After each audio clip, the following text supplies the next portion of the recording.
So I'm live. It's Friday night. Friday Night Alive. How y'all doing? I thought I'd do a little experiment here and try something a little different. We're in the sporting the MBR t-shirt tonight for everybody. Just a reminder, in our merch store, we sold 3 shirts the other day. I know who it was, by the way. And we do have hats and stuff like that. But I'm not here, obviously, to sell merch. I'm just here for people who would like to purchase it. Check out our website, MormonBookReviews.com. Now, I'm just going to wait a few minutes because people told me it's Mormon time, so you got to allow a little bit more time. So I'm just going to riff here a little bit. And let's at least, oh my goodness, I haven't even done my intro yet. Oh boy. Well, is live streaming going to be a disaster? Who knows? Now, I did it on Monday night. Oh, by the way, Blake Jensen first. Thank you. You were active last time we did this. Good to hear from you. So let's do this. Let's roll. Welcome to Mormon Book Reviews, where an evangelical encounters the restoration. I'm your host, Steven Pynakker, and I'm just very excited to try something different, okay? A lot of people are moving to doing a lot of live streaming, and of course, I'm just using very rudimentary tools right now. I'm just using the YouTube Studio, which does not enable me to post stuff on the screen. Like, I'd like to take somebody from the chat and put it on there like they do on some of the others. I will eventually transition over to StreamYard. However, I'm just a little nervous about it because I'm so used to using Zoom, and I can't afford to mess up one interview learning how to do StreamYard. So I gotta just go and do a tutorial and learn it, because I've gotten really good at doing Zoom, but it's very limited. And then, of course, with this using the YouTube Studio, also a little limited as well. So I wanted to just pull up a couple things, make a couple of announcements, and I want to address a few things that have happened this past week, because I think that I did get a lot of flack for having on Bishop Nick Jones on my show, or the gentleman who resigned as a bishop. And I want to get to that. I also want to talk about a few other things, but I just wanted to let everybody know that I am going to be one of the keynote speakers at the Firm Foundation Expo. I don't know if it gets into focus there. Well, look, yeah, there I am. Right next, look at that. Wearing my Jesus t-shirt. Right next to, who am I next to? I'm right next to Kwaku. Look at that. There's my guy, Greg Mattson. Oh, Greg, I'm going to keep scheduling you on my program because people get all upset when I have Greg Mattson on the program. Either way, there's a lot of people who've been on my show. So the Firm Foundation Conference is April 18th through the 20th. The plan is for me to try to do both the Expo, the Book of Mormon Expo, which is going to be in Sandy, Utah at the Mountain American Expo Center. And then I'm also planning to go to Independence, Missouri on Saturday to speak at the Book of Mormon rally. And so this will be the third time I've been speaking at the Book of Mormon rally. I also want to let you all know that I'll give the details, but I was nominated to serve on the board of directors of one of the most prestigious Mormon scholarly organizations, one of the oldest ones as well. Pretty wild that these scholars think this Yahoo worth his flat rim hat, who's just this total, layperson, can actually contribute something to such a prestigious institution. Like I say, this is one of those cases where just being nominated is in and of itself an honor. So now that okay, let's get started. I want to talk a little bit about Nick. By the way, my mom has a cold, so keep my mom in your prayers. She just turned 84 at the end of last month, but she doesn't look like 84. She's just a little bit older than Sandra Tanner. For about 2 or 3 weeks, they're the same age in the year. Sandra Tanner turned 83. Turned 83 in early January, while my mom was still 83. And so just keep my mom in your prayers. She seems to be getting a little better. Also, just real quick, if there's ever a time you want to donate to the channel and hear me give you a shout out, please feel free to donate in the super chats. I got $10 the other day. Now, people do occasionally, do the super chats on my videos, but I don't do the live stuff. But I think a lot of people do the super chats because they want to have a shout out. So if anybody wants to donate, I'll give you a shout out. Thursday, April. Okay, I also just wanted to say that Bishop Nick, I've been talking to him for like the last 3 or 4 weeks. We've been talking on the phone, and I've been getting to know him. And, of course, he's going to go on Mormon Stories. And then he came on my program. He promised me I would be the next. And so when he came back in town late Monday, on Tuesday morning, we were taping. And I thought it was a really interesting conversation. I really feel like, we want to get all the different voices of the restoration on the program. And sometimes they're going to be voices that not everybody wants to hear. But we also have to remember that from the very beginning of this program, I've had some of the leading critics on Mormonism on my show. I've made no secret of that. I've made no secret of the fact that I've been friends with John Dehlin for a very long time as well. And that had Sandra Tanner on, and I mean, a lot of people who left the church. So this is not anything new, but I always wanted just to have sensitive adult conversations where people can tell their story. Now, you have to understand that I get a heck of a lot more flack from, thanks, Paul Black, prayers for Mama Pynakker. Thank you. Appreciate that. I get actually more flack from the evangelical community than I do from Latter-day Saints. I want to make that abundantly clear, because I really do, in many ways, I am putting my neck out there for the restoration more so than I do for anybody else. And so I that's what I do. So, but that doesn't mean that I'm not going to have critics on the program too. I'm not here to attack the church, nor am I here to defend the church. I am here to make sure that people are treated fairly. And there are times, do I defend the church? Absolutely. When it's being unfairly maligned? Absolutely. But also there are times when look, you understand, November of 2022, I had a person who was a whistleblower in Canada doing stuff about the church finances. This is way before anybody else was doing it. Okay. This was months before Mormon Stories was covering the story. And of course, that was with help from Rebecca at the time. She helped book that guest. But I just want to let you know that I've literally had some of the leading critics who are making national news, international news on my show the next day after it aired in Canada. So this is nothing new that I've had critics on the show. I just want to make that clear.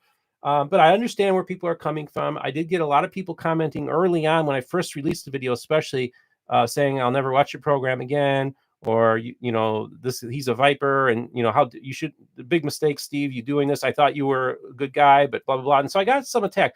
But then one of the people who was kind of critical of me then hopped back on this morning. I wake up and he says, I want to apologize. I did watch the whole video, and I was being a little extra sensitive here. And I thought it was a pretty good interview. And I'm sorry, Steve.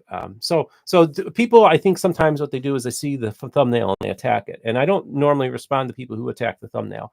But if they watch the video and they still have an issue, I'll correspond with them, because at least it took the time to watch it. So that's how it goes.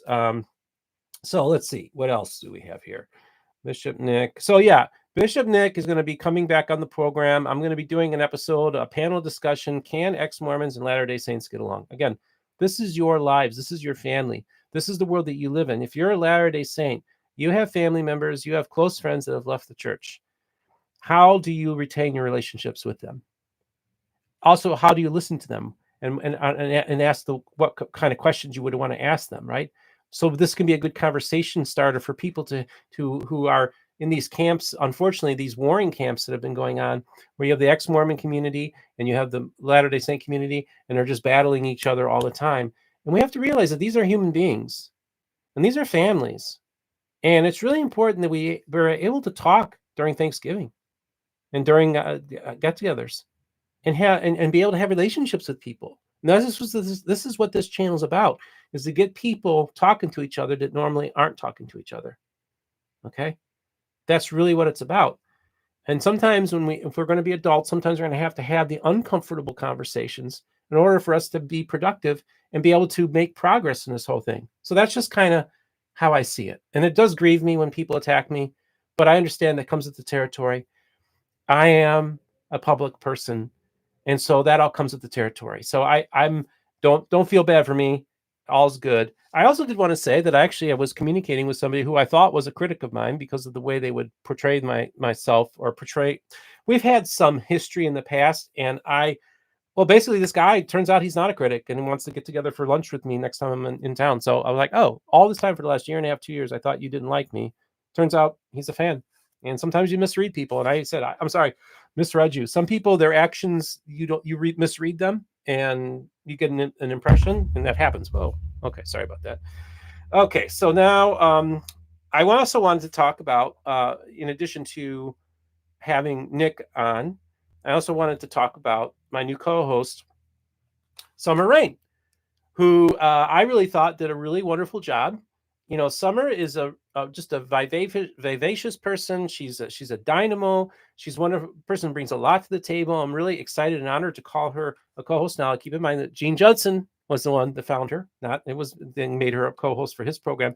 So I have to say I can take credit for Rebecca, but Gene can take credit for Summer. So I want to do that. So I thought that Summer did a really good job. In the chats, what do you guys think of Summer? What do you think of Summer as a co-host? I also wanted to let everybody know that I'm very excited that our next guest that she's going to co-host with is going to be with, guess who?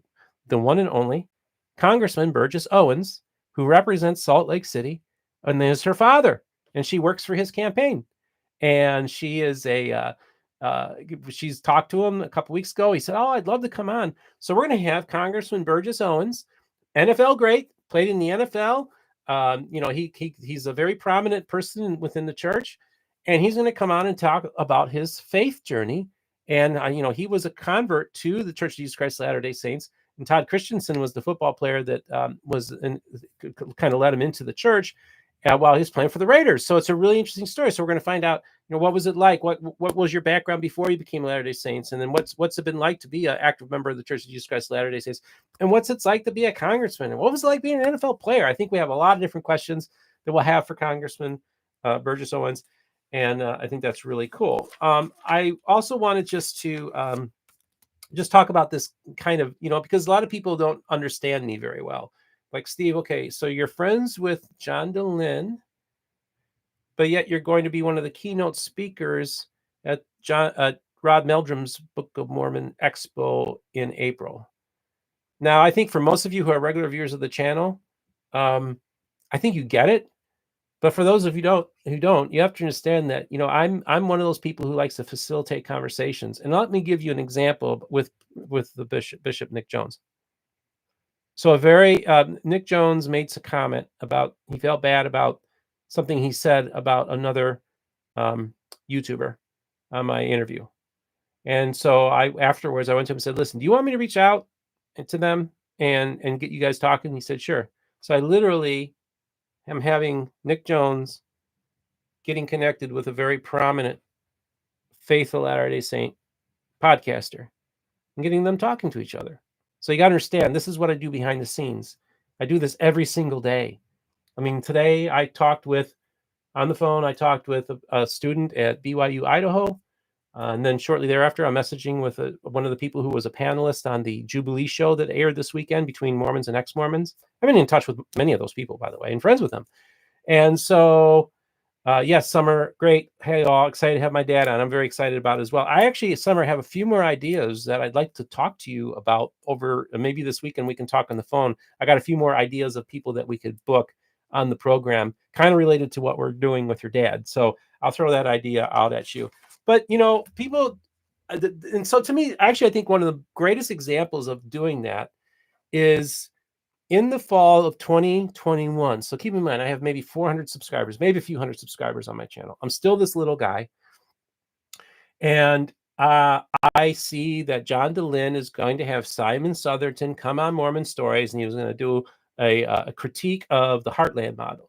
So I literally contact Rob Meldrum and say, "Hey, do you realize they're going to be doing a thing about the Heartland model on Mormon Stories?" He's like, "No, I had no idea." I said, "Well, you want me to get in touch with John, or what do you want to do?" He said, "Yeah, tell John I'd like to talk to him." So next thing you know, I'm messaging John, messaging Rod Meldrum. I'm talking to both of them on the phone. And then later that day, they're talking to each other on the phone. So Rod Meldrum and John Dehlin are talking to each other on the phone for the first time ever. How does that happen? Because at the time, I was probably the only person on the planet that had both their phone numbers in my phone. And so that's how I was able to facilitate a conversation between one of the ultra TBM Orthodox Mormons in the state of Utah and Korihor, as some of his Latter-day Saints would look at it, and got them talking. So if I can get Rod Meldrum and John Dehlin to talk, and then eventually have John Dehlin give his platform to Rod Meldrum and give one of the most epic marathon interviews of all time on his program, that's what I do. That's what I do. So that means I could have enemy number one of the church, whether it's Sandra Tanner, who was for a long time, whether it's John Dehlin, and then I can also have faculty members from BYU on. And that's what it's all about, getting faithful people on and getting faithful people and not so faithful and people from different groups talking to each other. And probably the biggest gap is between the evangelical world and the Restoration. We have a 200-year history of the two of us going at each other, and it's not working. So to me, the ultimate bridge that needs to be built is between the evangelical world and the Restoration. And I think that's part of my calling, is to do that. And so I think this is all a prelude to that, getting evangelicals to put down their weapons, getting restorationists to put down their weapons, doing right at the center of the Book of Mormon is the anti-Nephi Lehi story, where they buried their weapons. That's what I want us to do. I want us all to bury our weapons and start talking to each other, because this world is just, this country, it's a mess, and everybody's going at each other. Nobody's talking to each other. I just feel so terrible about that. And I thought, if we can get evangelicals and Latter-day Saints talking to each other, then this will make things better for, I think, our country and for our faith traditions. And so that's what I'm doing. And guess what, folks? Let me tell you, you evangelical critics out there, many of whom I went kind of critiqued a little bit on Monday night, it's already happening. The cat's out of the bag. The conversations are starting to happen. I'm aware of conversations and dialogues going on that these evangelical apologists have no idea that's happening, because we want to keep it under wraps. But I want to tell you that there is good dialogue happening between groups within my community as well as within the Restoration. So I think that's really important. And then let's just broaden it out a little bit more. I was an atheist for like 12 years, and I want us talking to atheists too. And that's why I've had Aaron Ra and Michael Shermer and other prominent atheists come on my program to also have an atheist perspective on this whole thing. So when I say all the voices are going to be heard, I really, really mean that. So let me ask all of you about, what do you think? What should we do with this whole live stream? I'm thinking, looks like I got people, there's some commenting going on. There are people, you are good. You are a good nut. I was curious about you at first. You have grown on me. You are a good nut. That's Richard Petchak. Is it Petchak? Petchak? What nationality is that, by the way, Richard? I've always wondered about that name. Or is that just a pseudonym? Maybe, I don't know. You tell me, whatever you feel comfortable saying. But I kind of look and see that in this space now, there's people slotting different live events and premieres. So like on Monday night, we got the news program that's kind of still finding its way a little bit about where it wants to go, but we got that live, at 6 p.m. like live cast that's on multiple platforms. And then Tuesday, I know Rebecca and Landon, they do like a live premiere of one of their episodes. And then on Wednesday, of course, we've got Mormonism Live. And so that leaves Thursday, Friday, and then Sunday, we got Backyard Professor. And there's others. I'm just talking about like people in the primetime slots. And so I was thinking, okay, I don't want to do Thursday, because Thursday was my original night. Thursday, 4 p.m. I want to keep that. Yugoslavian. Oh, okay. Oh, Richard P. Jack. Mormon Apostle style. Okay. Thanks, Richard. And so, yeah, I just think, tell me what you think about doing like a live Friday night. I want to make it kind of like another landing place for people in the people who want to talk about all things Mormon. Maybe we could talk about current events. Maybe we can talk about do like a weekly recap. Maybe once I start getting into StreamYard, upgrading my software, then I can maybe even do like live guest stuff like that. Just kind of tell me what you think would be a good platform. Again, I'll try this for a little bit, see what kind of traction I get. It's kind of late here. It's 8:20 now, but I just thought maybe I would just hop on for 30, 45 minutes every Friday night and just chat with everybody and just say a manual focus for the camera. Okay, manual focus for the camera. Oh, am I going out? Okay, thank you. You rock, Steve. Community Christ President Stephen VZ, President of Community Christ, has stated that atheists are welcome in the church. Oh, that's true. That's true. Non-theists are welcome in the community of Christ, in the second largest church in the Restoration. And of course, I have a good connection with that. And so this is the other thing that we broaden out. Now we're broadening out a little bit more. So we also get all the different branches of the restoration to talk to each other. And that's another thing that we do. And so in and out, not too bad would help. Okay, so I got to learn how to do the autofocus. Thank you for the feedback. And I'm actually thinking of getting a new camera as well. So we talk to all the different branches of restoration. So what I think is a lot of these weekly programs, they cover just the Utah-based church. And I really was like when that whole Community of Christ story broke, which I actually broke, that they were going to be naming a new prophet, and had done episodes like a year before speculating that it would probably be the female that ended up being picked. Just so you know, it's all there. I have all my connections, all the different churches. So I was really saying to them, hey, cover the story. And they ended up making it the lead story, because I really feel like we can't just focus on Utah, that we have to look at the whole totality of the restoration as well. Now I want to circle back to what I was saying at the front. By the way, we're sporting an MBR shirt.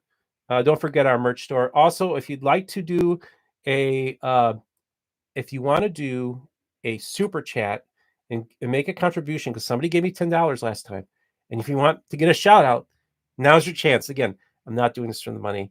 $5-10 is always appreciated, but I'm not getting wealthy on it either. But it helps pay for the bills. It pays for the trips. And I do have some very generous sponsors who are flying me out to Utah to attend the conference. I'm also going to be probably going out to Western Pennsylvania to cover the General Conference for the Church of Jesus Christ in Monongahela, Pennsylvania, at their General Conference headquarters. And I'm very excited about that, which is what I'm leading full circle to. So last Friday, I had Daniel Stone on my program. And Daniel Stone wrote the book about William Bickerton.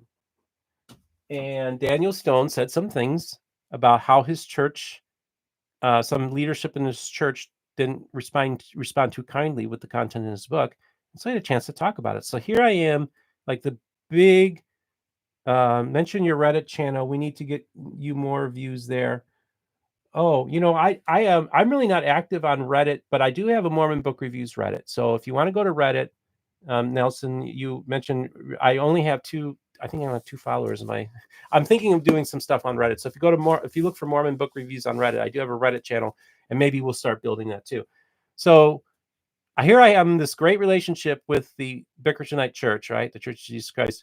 And I have all these wonderful guests come on. And then I have somebody who actually kind of tells a story that's not so great. Now, in the end, it all turned out well. And he didn't leave the church, although he talked about almost leaving the church because he wrote this book. So I just want to say that, I'm not afraid to put on people that are critical of any of the churches of the Restoration. Actually, Evan Sharley, who's with the Community of Christ, is kind of a leading critic of where she feels where the direction of the church is going. So we have voices that are critical of the Community of Christ as well. See, I think, the first few, Richard says, the first female prophet of the Restoration would be a guy. I have reached out to Community of Christ. They have got back in touch with me at this time, because it's she's not officially been, she's actually got to be kind of voted on or accepted by the group, sustained, if you will, at their next World Conference, which is in 2025. So right now she is the president prophet designate. And as far as I know, she hasn't been talking to anybody, but I do think that if anybody can get her for one of the first interviews, it probably is me. Why? Because I have a good relationship with the Community of Christ. So I don't know. I think I'm kind of excited about the prospect of doing Friday night live stuff. Sometimes, I maybe will talk about things that happen in the week, preview what's coming on. Oh, I do want to say that I taped an interview with Sean McCraney, Heart of the Matter. Oh my goodness, that's going to be a real barn burner. He just blows everybody up. He blows up the evangelical world. He blows up the Latter-day Saint world. It's a long time coming having Sean come on the program. He is not without controversy. Have you considered Casey Butts asked, have you considered live reactions to other people's videos or conference talks? No, I don't know. That's a good question. Other people do that. To be honest with you, I don't really watch stuff like that. So I only do stuff that I'm interested in doing. I basically watch the show that I would want to watch. I make the show that I would want to watch. So I won't do certain things. If I don't watch it myself, I probably won't do it. So to answer your question, Casey, maybe at some point I could think of an event or an example of doing something like that.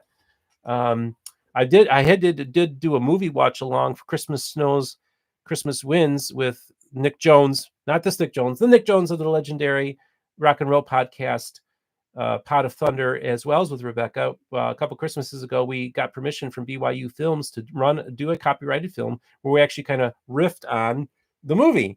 And so every year I bring that out as my annual tradition for Christmas. So I have done kind of like a commentary, kind of almost like a little bit of MST 3K, a little bit. I'm new here. This might be a stupid question, but are you related to John Dehlin? No, I am not related to John Dehlin. John Dehlin is a friend.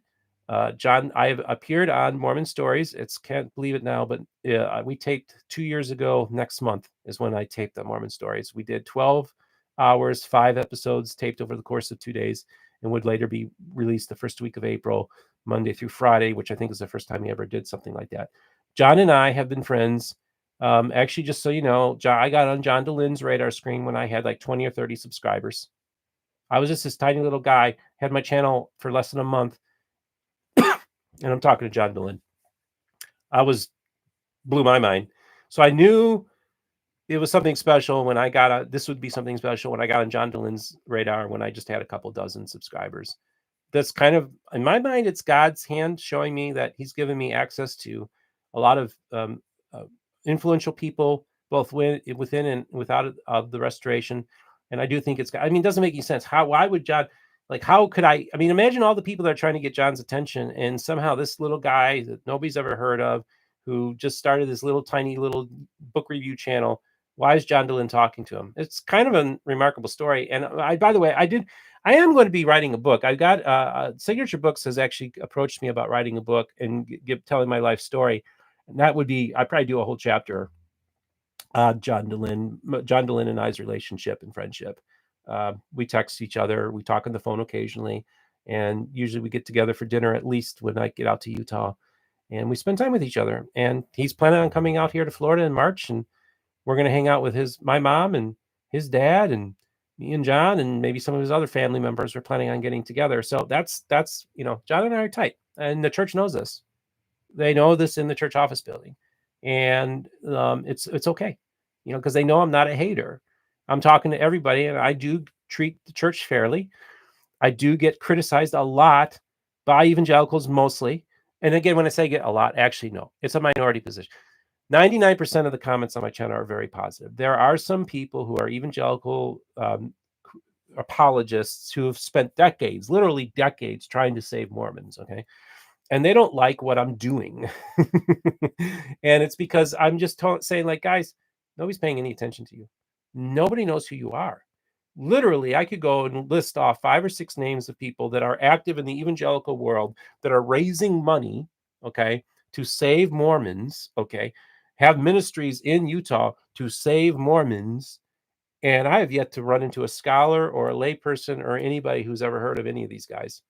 There's a couple here and there that maybe, oh yeah, I know this person, but literally I'm the one that tells them about it, because they don't know anything about these groups. So they're not being effective. So all these ministries that are raising hundreds of thousands of dollars a year, maybe millions, that are they're sending out these mailers and fundraisers to evangelicals, or saving Mormons or saving Mormons. It's like, look, will there occasionally be somebody that's going to leave the church because of materials? Of course. And of course they're going to be featured prominently on their websites and the covers of their magazines, if they still publish magazines. I don't know. But for the most part, they're highly ineffective. People, it's really not it's not anything special. So they don't like me because in one sense, in a very short period of time, this channel has become really the new face of evangelicalism in the Latter-day Saint world. Now, I never claimed to speak for any organization, any church. I speak for myself as an individual, but I can also say that I'm one of the few evangelicals that's actually informed about the beliefs of the Church of Jesus Christ of the Latter-day Saints and the history of the Mormon movement in general. Most evangelicals don't know anything about it, so their critiques are based on ignorance, and I just merely point out, hey, you don't know what you're talking about. They don't like that. So I love that you are starting to live stream. Yeah, thank you, Andrew. Appreciate it. Yeah, I just wanted to experiment and have some fun. And I also like the chat. I like Blake says inform more than almost every Mormon too. Well, yeah, there's a lot of truth to that. Actually, I have Latter-day Saints who come to me tell me that I'm learning about the history of my church from your channel, Steve. And I say, yeah, it's your birthright to know the history of your church, the full history. What do you? Okay, so this is a great question, Casey Butts. What do you think of the new bookstore opening by Mormon Research Ministry? They are trying to take over Sandra Tanner's thing or something. Yes. So Sandra Tanner did donate some stuff to their organization. They have the Gerald and Sandra Tanner Library there. Last time I was in Utah, I visited them. I met with Bill McKeever and was complimentary of some of the stuff that they do, but also kind of said, hey, you might want to try to do more scholarship rather than do like apologetics. Like Bill McKeever has done some really interesting work about the weight of the plates. It's a fascinating thing. And I think he makes a really good case. And I'm like, you need to write a paper. And then I say, the problem I have, live is good, chat is better, understanding is best. That's right. Thanks, Paul.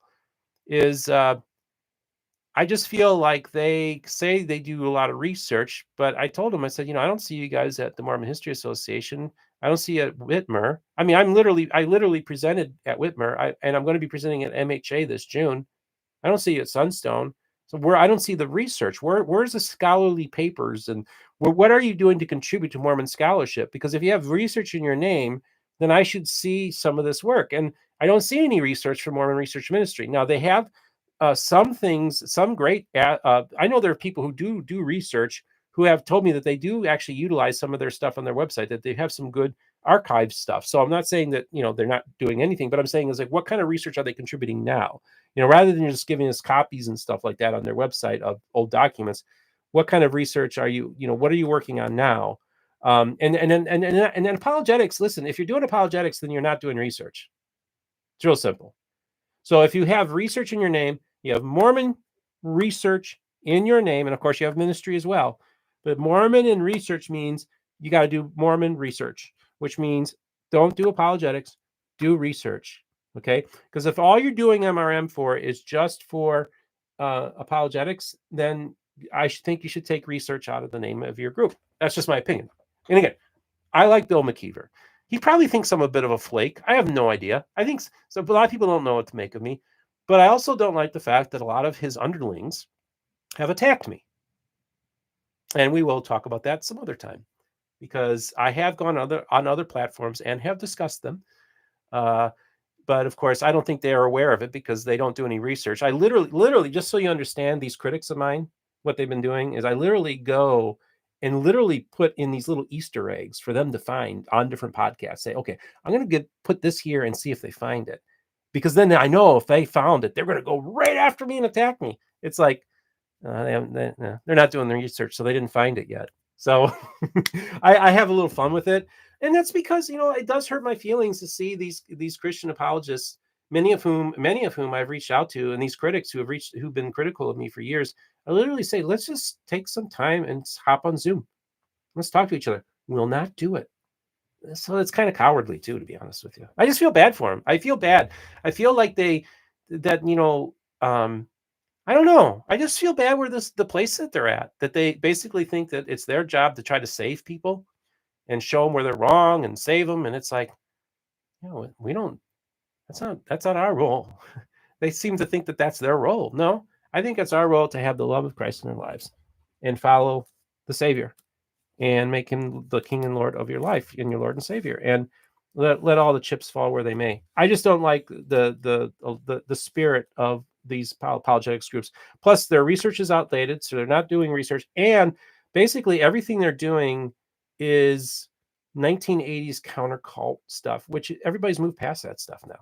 That's no longer cutting edge stuff anymore, people. You got to throw out the playbook. Now, one thing I am really excited about is that my friend Dr. Kyle Bashirs is going to be, I think later this year, or is it next year, a major Christian publisher is publishing his book about Mormonism. And guess what? It's going to change the conversation between the evangelical world and the Restoration. It's not going to be the same old garbage that we've been putting out for a long time. Now, there's some really good stuff that Christians have put out. Don't get me wrong. But in the past, some good, solid Christian scholarship.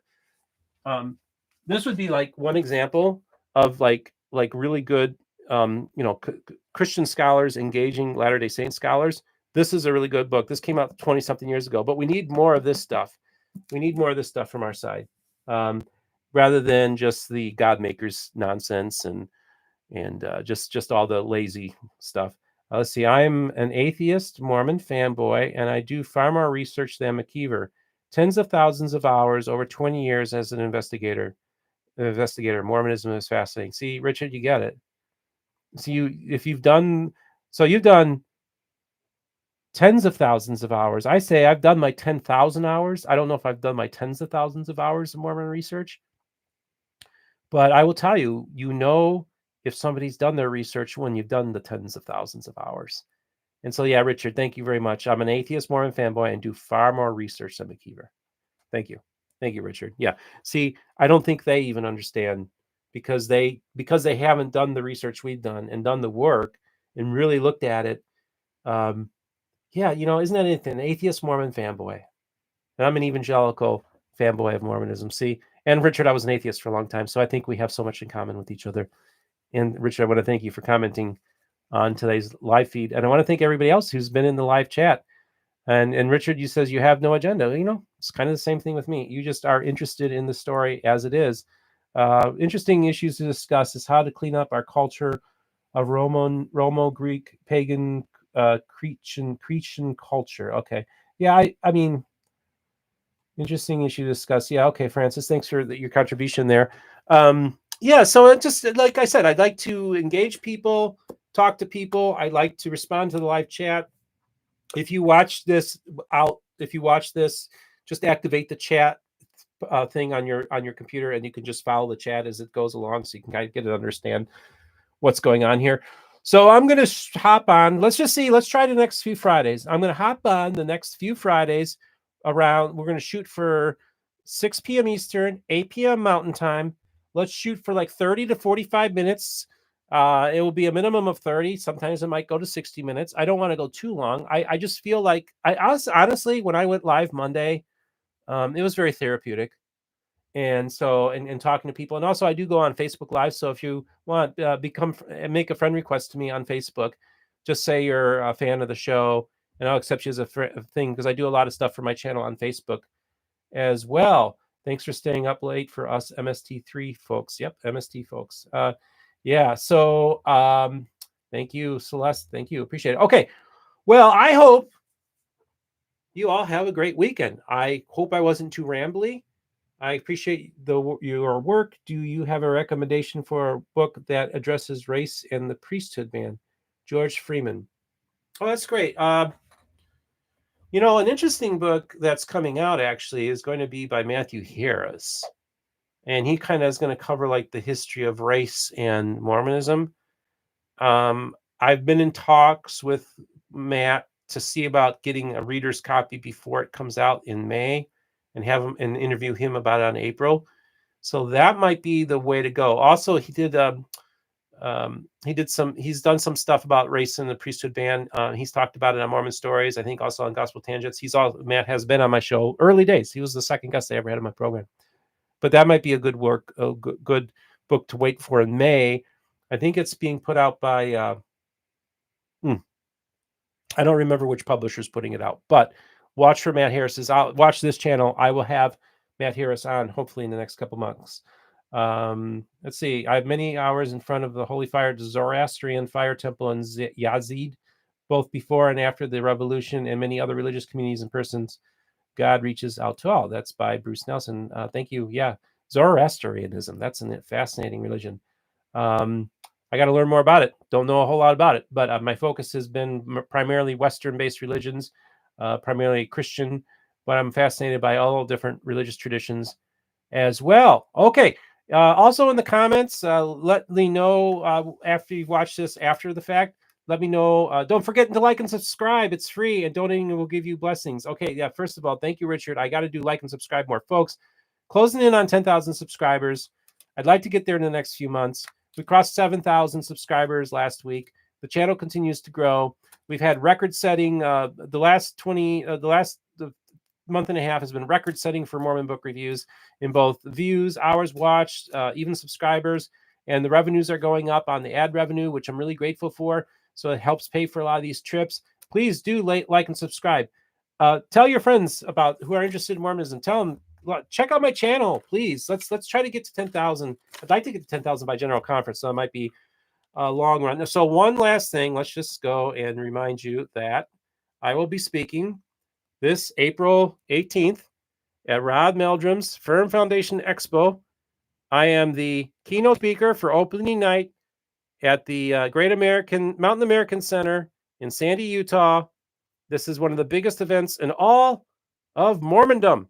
So if you are in Utah and you want to meet me, Thursday, April 18th, come you all to the Firm Foundation Expo, the 33rd International Book of Mormon Evidence Conference.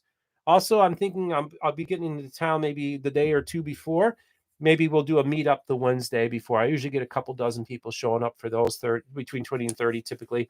So we'll see about doing a meetup. If so, for those of you who can't make the Firm Foundation Conference, or maybe you're an Exmo and you don't feel that's a space you'd want to occupy, we could maybe meet up on the Wednesday before. Got some more interviews lined up. Very excited. God bless all of you. Have yourself a great weekend. And remember, don't forget, all the voices of the restoration will be heard here on Mormon Book Reviews.